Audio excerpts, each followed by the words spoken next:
Nobody likes to talk about money, but it's an issue and problem that 60% of students in this state face.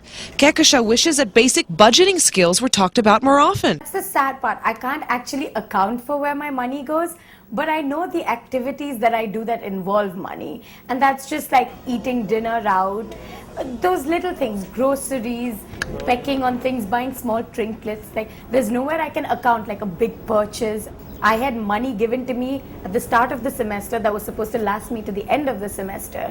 So all of a sudden, I see this big pile of money that I've just not noticed. So the first half of the semester, I'm living like I'm the Sultan of Brunei's daughter. I just completely lost track. I had to pay rent for this month.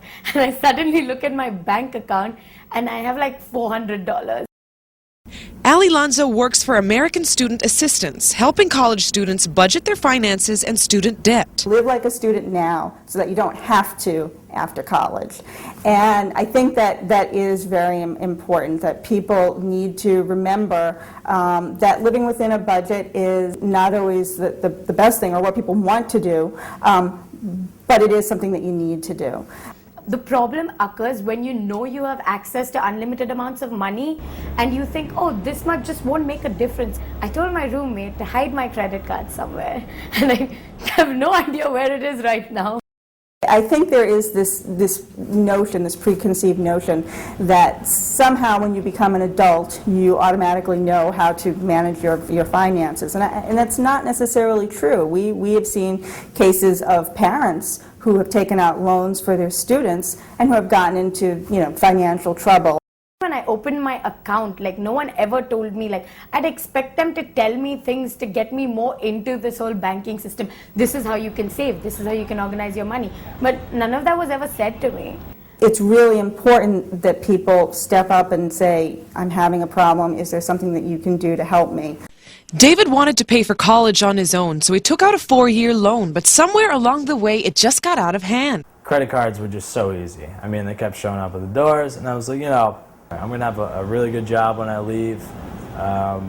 Who cares? What's a couple grand here, a couple grand there. When I leave, I'm going to be making 6 figures. Who cares? 3 or 4 months after I got my job, I looked at my income, I looked at how much debt I had, and I realized that, number one, I was going to have to move home. Occasionally, the weight of it will certainly weigh on my shoulders, where it'll kind of put me down for a little bit.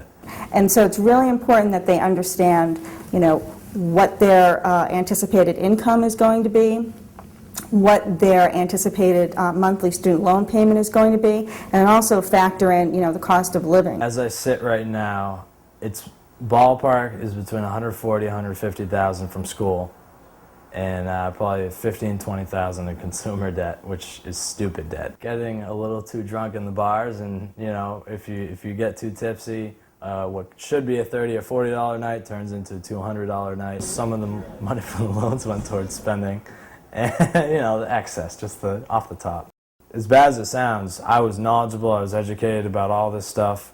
Personal finances, I can spit back, any type of idea on savings and breakdowns and all that type of stuff, but I consciously made the choice to go into that much debt to spend instead of saving. Standard repayment term is 10 years, but with the loan amounts on the rise and with some different repayment options, it can go from anywhere from 10 to even 30 years now. The way I see it and the way I saw it from when I first accepted the burden was, if I can make it out of this, financially speaking, sky's the limit. I can do anything.